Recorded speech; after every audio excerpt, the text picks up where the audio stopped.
I'm Sarah Gore, and this is Open House NYC. This week we are taking the show on the road to Brooklyn. From Dumbo to Bed-Stuy, from modern to historic, we are checking out some of the borough's most majestic homes.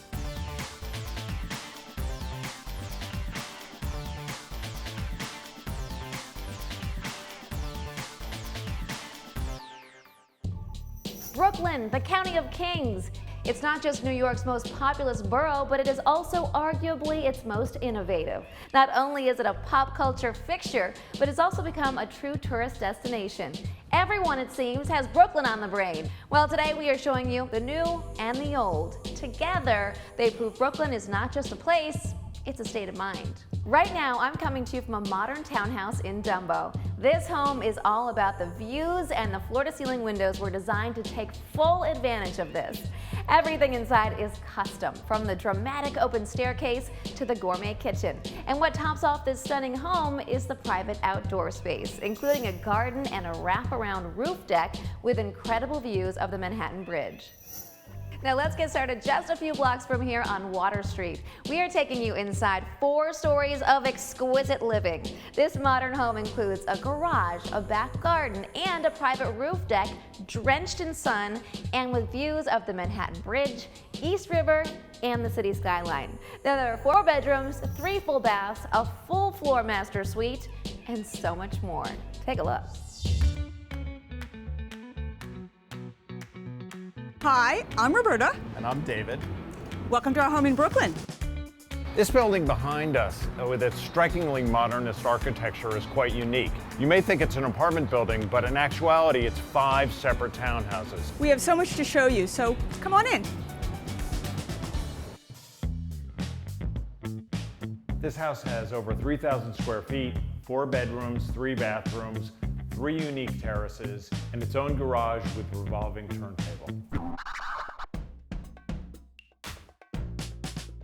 My husband loves to cook, so when we were designing this custom-made kitchen, we took great care to do a combination of high functionality with great beauty, and did a unique design using 3 different materials for the cabinetry. There's the back-painted tempered glass, there's this dripped steel with a vintage patina, and then there's this echo wood. But I think my favorite design element are these 2 cylindrical hoods. It really takes an appliance and turns it into a piece of architecture. So I'm a big fan of barbecuing, and right off our dining room is our first terrace with a gas-fired grill.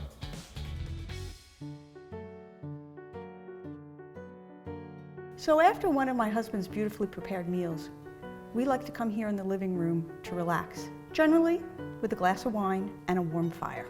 And with our adorable puppy, Taco.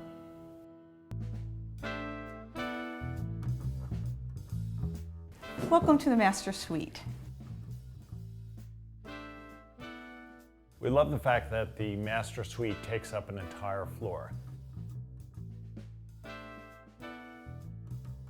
The master bedroom has its own fireplace, south-facing windows, and a wonderful skylight over the bed, which allows in light during the day or the stars at night.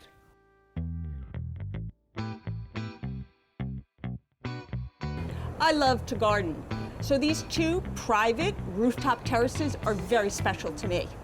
They're drenched in sun for almost the entire day, and we have the added bonus that off the northwest corner, we see in the background the Brooklyn Bridge, in the foreground, Manhattan Bridge, the East River below, which is a fabulous attraction in Dumbo.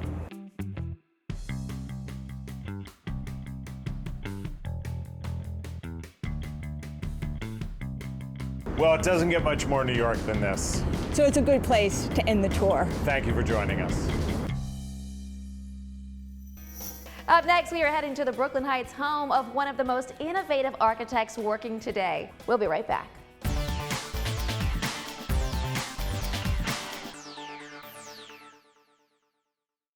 Open House is sponsored in part by Coldwell Banker. This is home. This is where awesomeness happens. Find your home at coldwellbanker.com.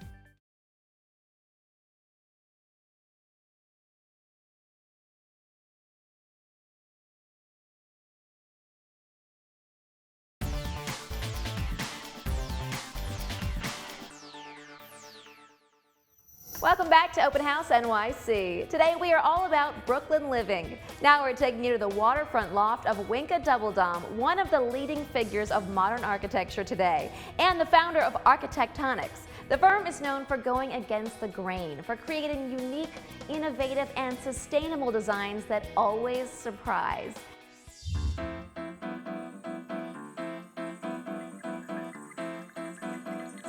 Hi, I'm Winka Doubledome, a Dutch architect with offices in New York and in Holland, and this is Snoes. For a lot of architects, I think their house is kind of their business card. I'm the opposite. For me, my house is where I experiment, where I figure things out, where I try funny things, where I'm more daring. This apartment, I walked in and I fell madly in love with it, and it's partially of this amazing view. The weird thing was that the living room was 70% kitchen, dining, and then 30% living, and I live a lot. I didn't think that was my lifestyle, so I decided to put the whole seating area right in front of the view, have my fireplace in front of me so I could have nice fires. And it's very un-New York. It's almost, I feel like sometimes a little bit back in Rotterdam, because I have the big harbor cranes out there and this big ships coming by.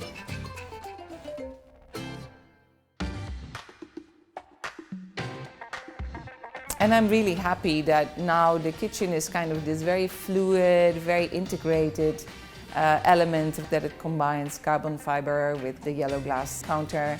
It's totally suspended. So it takes no volume, it takes no weight. This kind of insanely large top cabinet that is just one door that lifts like it's a feather.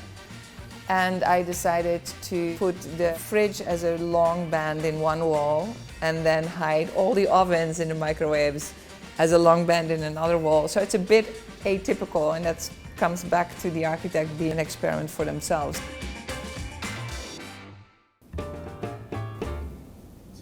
Are you comfortable? You're just having a moment of meditation. Baby.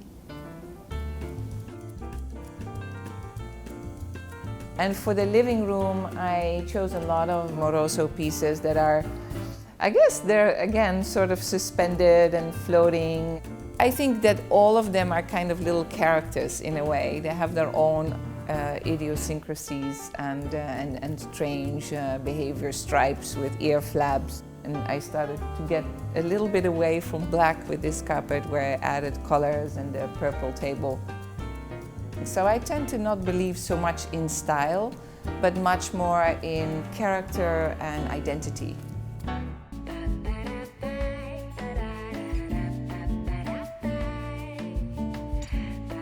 I guess when I go into the bedroom design, I love my big walk-in closet with mirrory doors, little lights in it, so at night it can sort of shimmer. I chose a wallpaper in basically the same pattern, but two different colors. So there's a silver side and then there is a purplish dark gray side. I tend to like kind of interesting little things that you don't expect. I have to say this house has become a sanctuary. Having an absolutely insane lifestyle, traveling everywhere, I have to say the best hotel room is still this hotel room. Up next on Open House NYC, from Brooklyn Heights, we are heading to Bed-Stuy to visit a beautifully renovated home.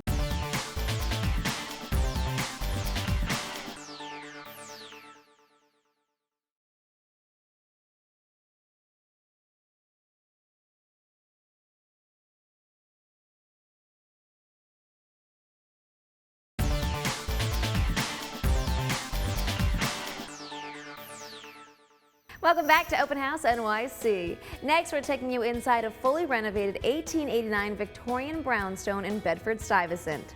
Everything from the moldings to the woodwork, the floors, and even the furniture was designed by the owner. He was inspired by the architectural influences from the home's original details. Take a look. Hi, I'm Christian Bunce, and I'd like to welcome you to the townhouse I've designed and renovated here in historic Bedford Stuyvesant, Brooklyn. It started as a gut renovation and has become a 3,800 square foot triplex with a garden. Let's go check it out.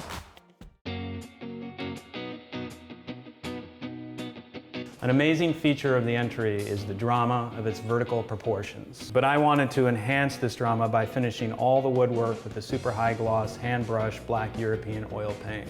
The finish is not only dramatic, but it's romantic and very intimate.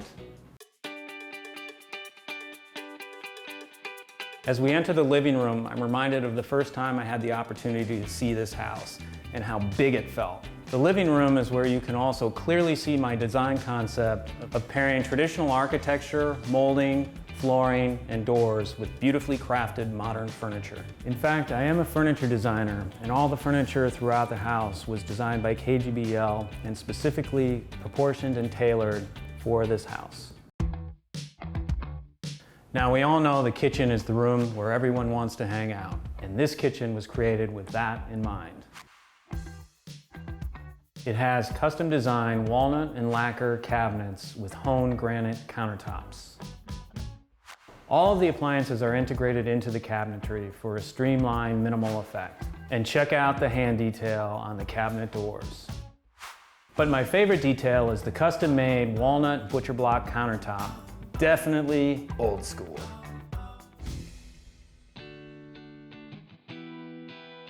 Off the kitchen is the family room. An entire wall of glass with French doors leads you to the rear garden. This backyard has got it all, and it's definitely the perfect place for a summer party with your friends and family. Now, follow me upstairs.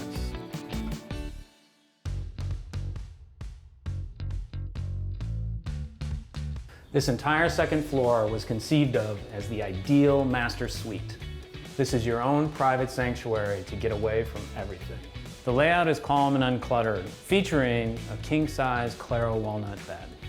To close out this master suite, there's even a walnut-paneled master closet. But the real jewel is the terrace.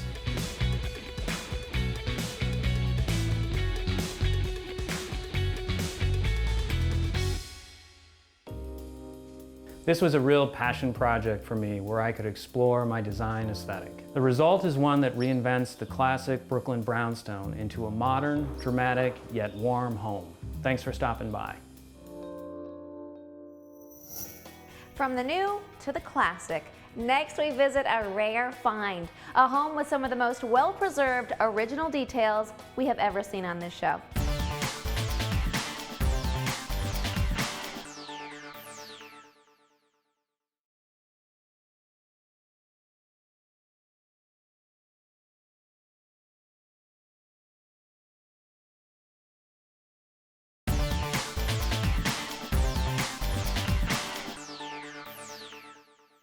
Welcome back. Right now we are heading to a subsection of Bedford Stuyvesant called Stuyvesant Heights. This exceptional home at 271 Stuyvesant Avenue could be considered one of the crown jewels of the neighborhood.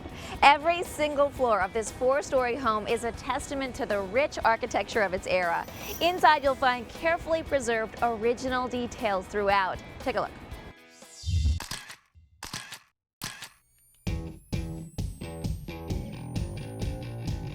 Hi, I'm Brenda.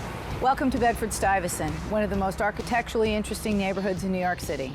I've lived in this historic limestone surrounded by beauty for the last 15 years, and I can't wait to show it to you.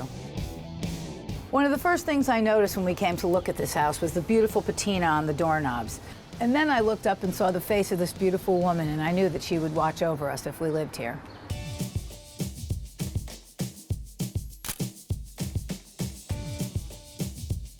From the outside, I knew the house was special, but when I walked in, wow. I was immediately swept up in the grand entranceway, the stately pier mirrors and the rich blonde oak, and then my eyes were drawn down to the smallest exquisite detail. I call myself a digital folk artist, and some call me a digital hoarder, and the soul of that is anticipating things that will disappear and preserving them for the future. So the next detail I saw was this cherry wood call box that was used back in the day for the people all the way up on the 4th floor to communicate with the people on the bottom. This is, of course, pre-iPhone. Because this house was built in the 1880s, people obviously lived quite differently. It was all about entertaining guests. Off the hallway, the first thing you see is the parlor, and this is where the guests were received. You can imagine the ladies here in the early 1900s gathered around the sofa or the settee, having their tea and waving their fans. And to add to this room's grandeur, there are gilded plaster rosettes and original stained glass windows. But my favorite feature is this pier mirror, because it practically tells its own history through the oxidized silver on its face. Through the parlor, we enter the foyer, which we use as a gallery. The foyer is the focal point of what they call the parlor floor, and it is rich with detail. A perfect example of this detail is the hand-carved golden oak roses, which have been inset into the architect's interpretation of the classic Corinthian column. Each facet of this house is a work of art in its own right. In 1,000 years, people will look at this house the way we now look at the Great Pyramids. They'll think, how did they build it to withstand the test of time? It's likely that by then, these skills will have been lost.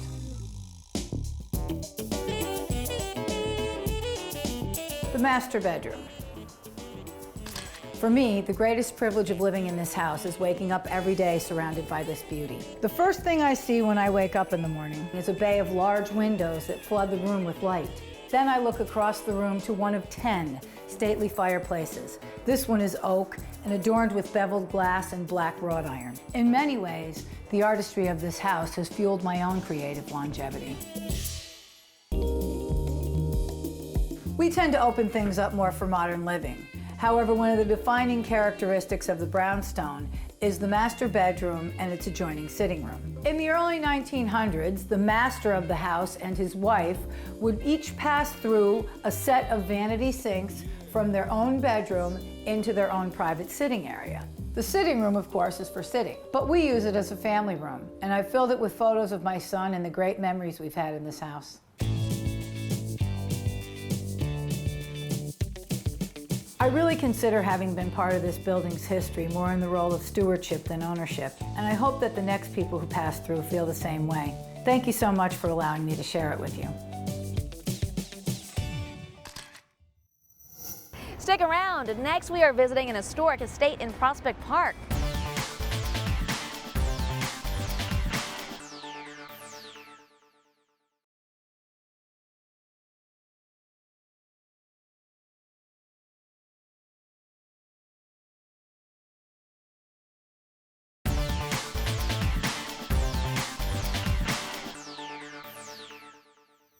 Welcome back. Now we are showing you a rare find, a Victorian home in Prospect Park South. Now, it is not often that homes like this hit the market. Friend of the show, Ryan Serhant from Bravo's $1 Million Listing New York gives us a tour. Hey, I'm Ryan Serhant, and welcome to the South, Brooklyn, the south of Brooklyn. We are in Prospect Park South, about 15 minutes away from downtown Manhattan. And here we have this house. This is 1305 Albemarle, and it was built in 1905 by an architect who only did one house in his entire career, and it was this one, and then he disappeared. But before we go inside and I show you the house, let me show you the neighborhood.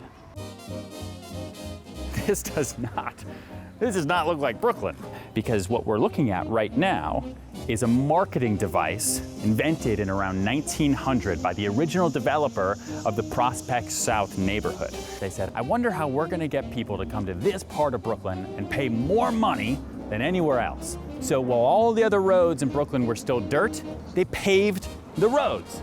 They also gave all the streets these really crazy British sounding names to make it feel luxurious and expensive. So right now we are on the corner of Argyle and Albemarle. Doesn't that make you want to spend more money? The most prominent architectural features of this house are these 30-foot tall Corinthian columns, which you'll also see in places like, oh, I don't know, the Stock Exchange and the White House. So come on inside. This is the Grand Hall. So just imagine when this house was first built and guests would be entertained here. There would be someone taking their caps and their gowns, and they would come in and they would be received here. And you're flanked by 1, 2, 3, 4 receiving rooms, which we today in 2016, because we're so boring, call living rooms. I mean, look at the interiors. Look at this mantle, and look at this thing. I'm 6'3", 200 pounds. This thing is bigger than me. And look at these coffered ceilings. I mean, this is the way it was when this house was first built. You gotta check this place out. Now you hear the term all the time, original detail. I mean, people use that for things that are built a year ago. Now this is original detail. I mean, this has not been touched.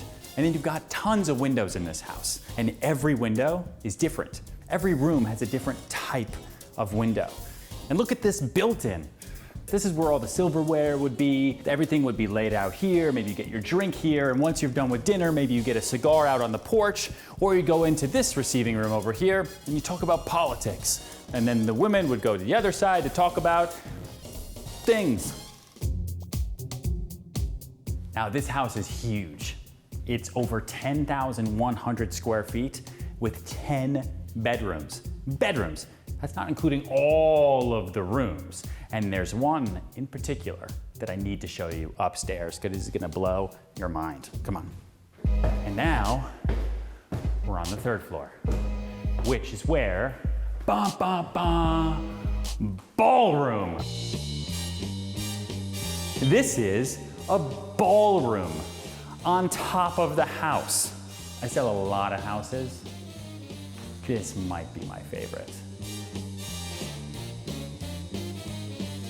These houses are why I love being a real estate broker.